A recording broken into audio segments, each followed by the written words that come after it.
За баярлалаа. Энэ их чухал асуудлууд хилцэж байгаа л да. Тэгээд байнгын орон дарга заавал хурал одоо бол нөөрэ дараалах ёстой. Даргын зөвлөлийн хурал дээр юу гэж яригдсан, өмнөх хурлууд дээр юу гэж яригдсан.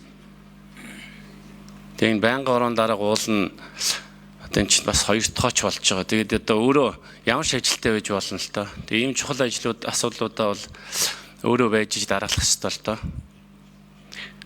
Тэгээд сураг сонсох нь бол тойрог дээр томилттой байгаа юм байна гэж ойлголоо.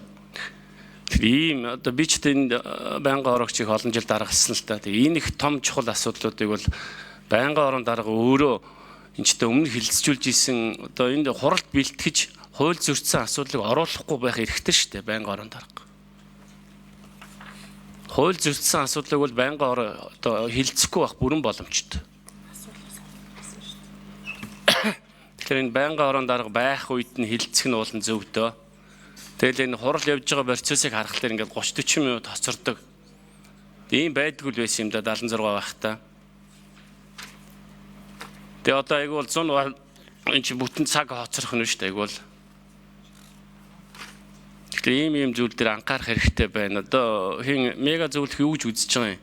Энэ хоёр асуудал ч одоо тэгээд байнгын орон даргын зөвлөлийн зөвлөлөөс ирнэ ямар чиглэл авсан яасан өмнөх хурлуудын ремембер ямар байгаа юм. Их хурлын гишүүдийн дунд зүгээр ингээ хэрүүлээгээ орхиж байгаа юм уу? Тэг яа шийдвэрлэж байгаа гэдэг нь бас чинь байр суурь чухал шүү дээ чинь. За намын бүлгүүд шийдвэр гаргасан юм байна. Даргын зөвлөлийн хуралч одоо 16 оноос хойш л одоо энэ чинь хуралддаг байсан шүү дээ тийм. Зарим нь үндсэн хуулийн биш үндсэн хуулийн бус л гэж шүүмжлээд идэг юм. Миний хувьд бол одоо энэ асуудлыг бас ярилцаад нэг иймэрхүү чиглэлтэй хилцэхгүй зөвөө хойшлуулын эсвэл хилцье гэдэг ингээд нэг бас чиг гардаг да тэр хурал дээрээс. Тэгээд наадах чи ирнэ энэ хоёр том асуудал чи ирнэ. Тэгэхээр хооронд нэрэлдүүлэл орхих гэж байгаа юм уу хайш. Тэг миний хувьд бол одоо дарга өөрөө байх нь зөвдөө. Хэрвээ одоо энэ хүн ийм завгүй бол одоо байнгын орон дарга хийхгүй энгийн гишүүн хийх хэрэгтэй шүү дээ.